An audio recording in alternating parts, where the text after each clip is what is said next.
అందరికీ నమస్కారం. 2026 సంవత్సరం జూలై మాసం 23వ తేదీ గురువారం రోజున సింహరాశి వారి అశుభ ఫలితాలను ఈ వీడియోలో తెలుసుకుందాం. మొదటిసారిగా మా ఛానల్ చూస్తున్నట్లయితే లైక్ చేసి సపోర్ట్ చేస్తారని ఆశిస్తున్నాం. ఈ వీడియో చూసే ముందు ప్రేక్షకులకు చిన్న విన్నపం. శ్రీ సమ్మక్క సారక్క అమ్మవారి ఆశీస్సులతో జ్యోతిష్యం చెప్పబడిన విద్య, ఉద్యోగ, వ్యాపార సమస్యలు, ప్రేమించిన వారు దూరం కావటం వంటి సమస్యలు, స్త్రీ పురుష వశీకరణం చేయబడిన ఇంటి సమస్యలు కానీ, శారీరకంగా కానీ, మానసికంగా కానీ ఎటువంటి సమస్యలు ఉన్నా సరే పూజారి గారు ప్రత్యేక పూజలు చేసి మీ యొక్క సమస్యలను పరిష్కరించేదిన నమ్మకంతో ఒక్కసారి ఫోన్ చేయండి. మీకు శాశ్వత పరిష్కారం చేయబడిన ఈ యొక్క రాశి వ్యక్తులకు రేపటి రోజు జరిగే కొన్ని సంఘటనలు మీ యొక్క జీవిత దిశను మార్చే అవకాశం ఉంటుంది. చాలా కాలంగా నిలిచిపోయినటువంటి ఒక విషయం అకస్మాత్తుగా ముందుకి కదలవచ్చు. మీరు ఊహించినటువంటి ఒక వ్యక్తి నుంచి ఒక అవకాశం లేదా ఒక సహాయం లభించే సూచనలు కనిపిస్తున్నాయి. అయితే ఒక చిన్న పొరపాటు వలన పెద్ద అవకాశం చేజారిపోయే ప్రమాదం కూడా ఉంటుంది. అందుకే ఈ యొక్క రాశి ఫలితాలను చివరి వరకు తప్పకుండా చూడండి. రేపటి రోజు ఈ యొక్క రాశి వారికి ఉదయం నుంచి మనసులో ఏదో ఒక ఆందోళన, ఆలోచనలు ఎక్కువగా ఉండవచ్చు. కానీ రోజు గడుస్తున్నటువంటి కొద్ది పరిస్థితులు మీకు అనుకూలంగా కూడా ఉంటాయి. అదేవిధంగా ఈ యొక్క రాశి వారికి ముఖ్యంగా గత కొంతకాలంగా మీరు ఎదురు చూస్తున్నటువంటి ఒక పురోగతి సాధించే సూచనలు కూడా కనిపిస్తున్నాయి. అదేవిధంగా మీ యొక్క పనితీరు గురించి ప్రశంసలు రావచ్చు. కొందరికి కొత్త బాధ్యతలు అప్పగించబడే అవకాశం కూడా ఉంటుంది. వ్యాపార రంగంలో ఉన్నటువంటి వారికి రేపు లాభదాయకమైనటువంటి అవకాశాలు ఎదురయ్యే సూచనలు ఉన్నాయి. కొత్త కస్టమర్లు రావటం, పాత బాకీలు వసూలు కావటం లేదా నిలిచిపోయినటువంటి ఒప్పందాలు పూర్తి కావటం వంటి పరిణామాలు కూడా జరగవచ్చు. అయితే ఏ ఒప్పందమైనా సరే పూర్తిగా పరిశీలించిన తర్వాతే నిర్ణయం తీసుకోవటం చాలా మంచిది. తొందరపాటు నిర్ణయాలు తీసుకుంటే తర్వాత ఇబ్బందులు కూడా పడవచ్చు.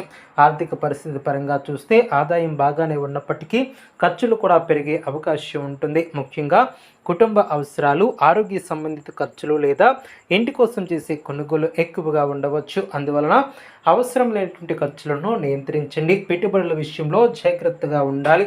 ఇతరుల మాటలను నమ్మి డబ్బు పెట్టడం మంచిది కాదు. కుటుంబ జీవితంలో కొంత శాంతి కూడా నెలకొంటుంది. ఇంట్లో గతంలో ఉన్నటువంటి చిన్న విభేదాలు తగ్గి అవకాశం ఉంటుంది. కుటుంబ సభ్యులతో ఎక్కువ సమయం గడపడానికి ప్రయత్నించండి. మీ యొక్క మాటలు వారికి ధైర్యాన్ని కూడా ఇవ్వగలుగుతాయి. పెద్దల ఆశీర్వాదం పొందడం ద్వారా మీకు మానసిక ప్రశాంతత లభిస్తుంది. జీవిత భాగస్వామితో బంధాలు మెరుగుపడే సూచనలు కూడా కనిపిస్తున్నాయి. అయితే చిన్న విషయాలను పెద్దవిగా మార్చుకున్నా ఉండటం చాలా మంచిది. ప్రేమ బంధాలలో ఉన్నటువంటి వారికి రేపటి రోజు మీ యొక్క భావాలను స్పష్టంగా చెప్పగలుగుతారు. అపార్థాలు తొలగిపోయే అవకాశం ఉంటుంది. శుభవార్తలు వినిపించే సూచనలు కూడా కనిపిస్తున్నాయి. కుటుంబ సభ్యుల మధ్య కూడా అనుకూలత ఏర్పడుతుంది. విద్యార్థులకు రేపు అనుకూలమైనటువంటి రోజు. చదువులో ఏకాగ్రత పెరుగుతుంది. పోటీ పరీక్షలకు సిద్ధమవుతున్నటువంటి వారికి మంచి ఫలితాలు వచ్చే అవకాశం ఉంటుంది. గురువుల సూచనలు పాటిస్తే మరింత ప్రయోజనం ఏర్పడుతుంది. కొత్త విషయాలను నేర్చుకోవడానికి ఆసక్తి పెరుగుతుంది. ఆరోగ్యపరంగా అనుకూలత ఏర్పడుతుంది. అదేవిధంగా రేపు ఒక ముఖ్యమైనటువంటి విషయం కూడా గుర్తుంచుకోవాలి. మీ యొక్క జీవితంలో వచ్చే ప్రతి అవకాశాన్ని తేలిగ్గా తీసుకోవద్దు. చిన్న అవకాశమే పెద్ద విషయానికి, ఎదుగుదలకు అనుకూలంగా ముందుకు సాగుతుంది. ప్రణాళికలను అందరితో పంచుకోవటం మంచిది కాదు. నిశ్శబ్దంగా పనిచేస్తే ఫలితాలు మరింత గొప్పగా ఉంటాయి. ఆధ్యాత్మికంగా కూడా రేపటి రోజు మీకు అనుకూలంగా ఉంటుంది. దేవుని ధ్యానం చేయడం ద్వారా మనశ్శాంతి లభిస్తుంది. ఏ పని ప్రారంభించే ముందు దైవ స్మరణ చేయడం చాలా మంచిది. ముఖ్యంగా శని ప్రభావం ఉన్నటువంటి ఈ యొక్క రాశి వ్యక్తులు సహనం కోల్పోకుండా ముందుకు సాగితే మంచి ఫలితాలను పొందగలుగుతారు. కొంతమందికి దూర ప్రయాణాల యోగం కూడా కనిపిస్తుంది. ఉద్యోగం, వ్యాపారం లేదా కుటుంబ కారణాల వలన ప్రయాణాలు చేయవలసి రావచ్చు. ఈ యొక్క ప్రయాణాలు మీకు ప్రయోజనకరంగా ఉండే అవకాశం ఉంటుంది. కొత్త పరిచయాలు ఏర్పడి భవిష్యత్తులో ఉపయోగపడవచ్చు. మీరు అదృష్టం పూర్తిగా మీ యొక్క ఆత్మవిశ్వాసంపై ఆధారపడి ఉంటుంది. మీ యొక్క అదృష్టం అనేది మీరు మీపై నమ్మకం ఉంచగలిగితే అసాధ్యంగా అనిపించినటువంటి పనులు కూడా సాధ్యమవుతాయి. గతంలో జరిగినటువంటి అపజయాలు గుర్తు చేసుకుని బాధపడకుండా వాటి నుంచి నేర్చుకునేటువంటి పాఠాలతో ముందుకు సాగాలి. మీలో ఉన్నటువంటి ప్రతిభను ప్రపంచానికి చూపించే సమయం కూడా దగ్గర పడుతుంది. రేపు శక్తివంతమైనటువంటి పరిహారాలు కనుక మనం చూసినట్లయితే ఉదయం స్నానం చేసిన తర్వాత శనిదేవుని హనుమంతుని ప్రార్థించండి. నల్ల నువ్వులను దానం చేయండి. ఓం శం శనిశ్చరాయ నమః అనే మంత్రాన్ని 108 సార్లు జపించండి. హనుమాన్ చాలీసా పఠించడం ద్వారా కూడా ప్రతికూల శక్తుల ప్రభావం కూడా తగ్గుతుంది. పేదవారికి ఆహార దానం చేయడం, వస్త్రదానం చేయడం వల్ల అనుకూలత ఏర్పడుతుంది. మీ యొక్క శుభ రంగు నీలం, శుభ సంఖ్య 9, శుభ సమయం ఉదయం 10:15 నుండి 10:50 వరకు.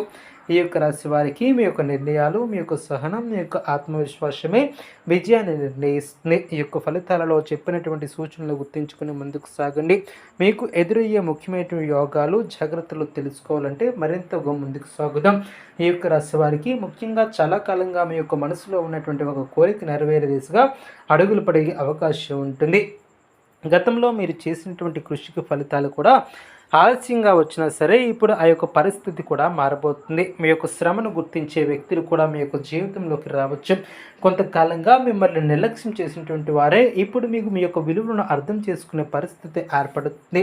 ఉద్యోగ రంగంలో ఉన్నటువంటి ఈ యొక్క రాశి వ్యక్తులు కొత్త అవకాశాలను గమనించాలి. మీ యొక్క కార్యాలయంలో జరుగుతున్నటువంటి మార్పులు మొదట్లో కొంత ఆందోళన కలిగించినా చివరికి అవి మీ యొక్క